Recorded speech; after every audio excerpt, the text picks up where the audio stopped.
My name is Clare Ryan. I'm a professor at the University of Washington, College of the Environment, School of Environmental and Forest Sciences, and I teach and do research in the area of natural resource policy, conflict management. In another life, I worked at the Department of Ecology and the Environmental Protection Agency, all in the water area, so it's kind of nice to be doing some water-related work. I'll be talking about a project that was funded by Sea Grant several years ago regarding geoduck aquaculture, and also just providing some general insights into natural resource conflicts, decision making, those kinds of things. So again, one of my primary areas of research is related to understanding natural resource conflicts, processes for managing those conflicts, and I know all of you have experienced and been part of conflicts in different dimensions of your lives. I've looked at a lot of different conflicts and different decisions relating to natural resource uses, and we see these arise in all kinds of areas. Some examples are fees to use federal lands, preserving habitat for endangered species, citing solar projects in agricultural areas, forest practices, and of course, aquaculture. When this is boiling down a lot of research, but when we're anticipating or responding to conflict, often we see responses that include kind of just impasse, no action, no decision, nothing happens. We try to avoid it, we might ignore it. A lot of the issues I look at, I look at and examine different appeals, challenges, litigation. Those are lots of the responses that kind of try to influence how that decision is made. I also do a lot of research on collaborative approaches. And so I've been listening when I can today. It's our last week of classes, so it's a little bit crazy. But it's been nice to see that collaborative approaches are mentioned and seem to be happening in terms of seaweed aquaculture. And again, these are just processes that are in addition to kind of traditional administrative processes where you have broad participation, information sharing, and the goal of adaptive governance, adaptive management. So the project I was involved in back in 2016 was funded by Sea Grant. We conducted a situation assessment. I worked with a team of grad students at the School of Marine and Environmental Affairs. And basically that situation assessment, it sounds like one is happening for this issue as well, which is great to hear. Really interviewed a broad network of interested parties. And so geoduck is not as similar to seaweed aquaculture, although there are some similarities. It does occur on the shoreline. And so there's definitely some different kinds of concerns with geoduck than perhaps there might be with seaweed, but there's maybe some lessons to be learned here. And this session was titled Public Perceptions, but really we assessed all perceptions. It was not just public, so it's very important to kind of understand all perspectives about the issues and what are the concerns. So we did some interviews, and then we also analyzed challenges and appeals of hearings board decisions. So quickly, some of these issues that were identified through interviews, I have a paper that you can get. I've got a citation to that at the end.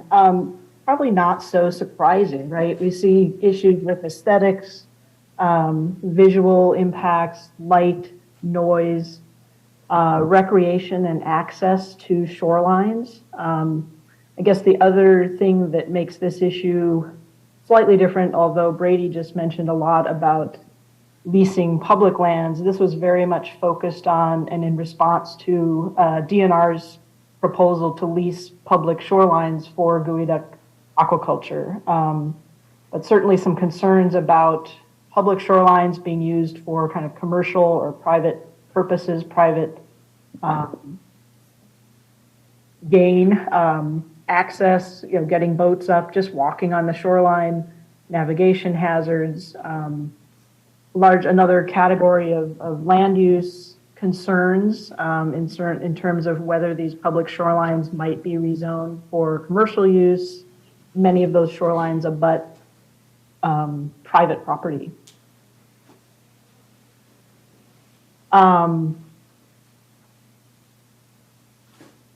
Sorry, Terry, I'm just seeing this chat. You're saying, could you share your slides? Are you not able to see the presentation, or? No, you're good, Claire. We can see everything. Okay, I thought you said share the slides in the notes, so that was. I wouldn't even look at the chat probably if I were Okay, you. Ignore the chat. Sorry, usually I don't see the chat because my screen is so small. Another big category of concerns was ecological impacts, marine debris, water quality, eelgrass impacts, just the reliability and trust of information. Another category, again, these are probably not surprising. We just heard about some of the permitting challenges. I second that it's not a simple or easy process. Some concerns that there's support for the industry, which is embedded in state policy, right? So there's kind of a lot of confusion about that was something that had support at the state level. And then several questions about using, kind of if public lands are used in this way, what are some of the potential benefits to the state, and just a lot of concern that some of the profits from geoduck aquaculture in particular might not stay in the state. They would go overseas or elsewhere. Also some concern about the quality and quantity of jobs. So lots of different perspectives, and we interviewed people representing landowners who had geoduck near them, who did not have geoduck near them. We interviewed academics, we interviewed tribal members, we interviewed aquaculture farmers. That's probably most of the categories, so we kind of did a very broad set of interviews. When we looked at the appeals of hearings boards, so these permits, many of them were granted at the county level, and then they go up through the state process and often ended up at the Shorelines Hearings Board. Again, we saw lots of issues related to aesthetics, recreation, impacts, and this other issue was restrictions on aquaculture. So we found something like 9 or 10 challenges that we looked at. There weren't a ton. 5 of those appeals were from growers. And so kind of just a note to make no assumptions about who might raise concerns with these activities. There was several appeals from growers who were kind of appealing certain restrictions on their activities. Other appellants might have been citizen, might have been a state agency with a citizen, raised other concerns similar to those ones we heard about in our interviews. And the resolution of those appeals, basically, the hearings board sticks very close to state law, and many of those were resolved through ordering, site-specific best management practices. And the hearings board relied heavily on this environmental code of practice, the Pacific Coast Shellfish Growers Association, and basically kind of came to the conclusion that maybe we can adjust the best practices in this permit and then move forward. Many of the concerns kind of didn't reach this bar of what they call burden of proof. So if you say, well, it has an impact on X, the hearings board wants to see information, credible information that shows that there is in fact an impact. So part of that is due to this lack of information at the time about some of the impacts. And of all these appeals, none of the permits were rescinded, but some of them were modified to implement more best management practices. So they really stick close to state law, they stick close to Shoreline Management Act and Shoreline Master Plans. And that's really kind of the policy background that they relied on. So a couple of potential lessons that might be relevant, and some of these I've heard, that you're on the track here already talking about these issues. And certainly this idea of best management practices, in some cases, maybe seaweed, they need to be more developed, but even in geoduck aquaculture, there was a desire to make those practices more widely available and incorporate those into farm plans. Also have part of those practices be broader and better communication about the intentions and about the practices. So there's a number of things that are relevant in terms of thinking about best practices that can be developed through these partnerships or through these working groups that I just heard about. A big issue also is information and knowledge. There was a lack of information, and I think I've heard there's some lack of information in this realm as well. Sometimes a distrust of science and this idea of best available scientific information, a little bit of concern about kind of how do we incorporate other forms of knowledge, not just Western science, and if there's ways to do that in this seaweed context, that will really help. And I think symposiums like this are a great first start to kind of share information and what do we know and what do we don't know, and kind of be upfront about that. I think the other big lesson is this idea of policy context, understanding your operating environment. And we just heard from Brady a lot about that operating environment in terms of permits and rules and what are the county, the state, the federal policies and plans that are governing what's happening for this activity. And then how are the co-managers involved? And in geoduck aquaculture, it was less kind of brought up a little less often, although tribes certainly brought that up, and just kind of really being aware of that. And we kind of focus a lot on the science, and that's very important. But that policy context and that operating environment, I would argue, is just as important as how much we know or we don't know. I guess the one lesson that I pulled out, I haven't tracked this lately, Brady, I'm sure, and others at DNR know a little bit more. This geoduck aquaculture proposal for leasing state lands kind of blew up in a bunch of public meetings, and there was lawsuits and challenges and just a lot of anger.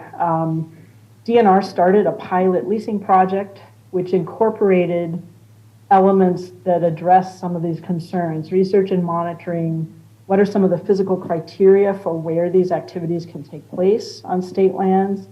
Requirements for those who want to lease, to really address some of these management and outreach criteria that would get at some of these issues about access, about debris, about visual impacts, and just about communication. And so I haven't tracked kind of where that pilot program is, but I know that was starting a couple years after it was earlier actually, but that pilot program, knowing this information and kind of understanding these perspectives can really help you develop a pilot program that can address and anticipate some of these issues. So this is kind of in the idea, the pilot is in this idea of being adaptive, right? Let's try something, let's learn, let's adapt. So some of these are things that occurred in the geoduck situation, and there's a lot more that could be said. But I'll just mention one other additional item here, if I can move my slides, which have stopped moving. They haven't. Coming soon, there's a Sea Grant capstone project this next year, Perceptions of Seaweed Aquaculture. So Nicole Wentworth might be there today. She's working with Sea Grant. I'm helping her think about interviews, and she may end up contacting some of you for interviews about your perceptions of seaweed aquaculture. Just thank Sea Grant, the geoduck study collaborators, and then a link to that article that really looked more deeply at, pun intended, specifically the geoduck aquaculture conflict. And I will send my slides in so those are available. But I'd be happy to answer questions, or I can't see, but I think I can see the chat now. This is Zoom teaching. We've been doing this for the last 2.5 years. You can probably hear us. I'm not, first let's clap. Yay. There are 4 people that are left in the room, right? How about if I stop sharing? Does that help? Yeah. That works. Again, I'm not sure how we'll do this. We haven't been, this isn't a Zoom webinar, so we haven't been using the chat to communicate with speakers. So we have been having people come up to the mic. And what I'm thinking, your talk, Claire, which was wonderful, and I wrote down all sorts of ideas, ties in so well with Brady and Chris's presentations. Maybe we don't have a lot of time. We have less than 5 minutes. But if people want to come up to the mics and ask questions of any of our 3 prior speakers, if they're still here. There's one. And that would be fine. And you could, maybe there would be a question and everyone could respond. So I'll see if there's questions from the audience first. If not, I can prompt one. But does anybody? These people have been here. They're tireder than I am. So you have the wonderful honor, Claire, of being very last. Here comes Tom. I did promise he could ask a question at the end of the agencies. This is Tom Mumford. You didn't speak exactly directly to this, but how do you feel the importance of what we mentioned as social justice or trust building in all this? Could you hear Tom from that mic? This isn't. Why don't you come up here, Tom? You can ask up here. Okay. No hot mics around here. This is Tom Mumford. Question was, how do you feel that social justice is one of the terms that's been used, and sort of, I'm going to call it trust building, fits into all this that you've been talking about? Is that for me? Yeah. And it could be for the other people that have been. I think, I mean, that's key because these collaborative or partnerships, kind of a broader involvement in understanding what we know, what decisions are going to be made, that can build trust, and in many cases that I've studied, it has built trust where parties were very much polarized. It does take time. It's not something you do in 1 or 2 meetings.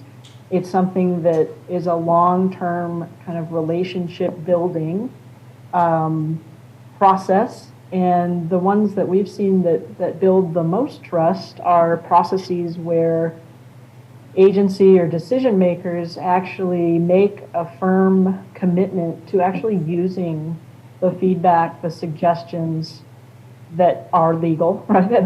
But not just having a meeting and saying thank you for your input and then we'll go make our plan anyway, but really a true accepting of feedback and incorporating those ideas and incorporating different forms of knowledge. So I think it's a key way to help break down some of those barriers between multiple organizations that have an interest in the activity.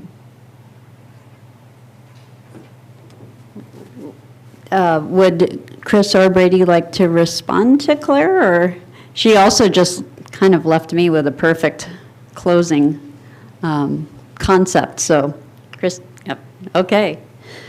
So Claire, this is Meg, and thank you so much for really tying together so many of the concepts that we talked over today.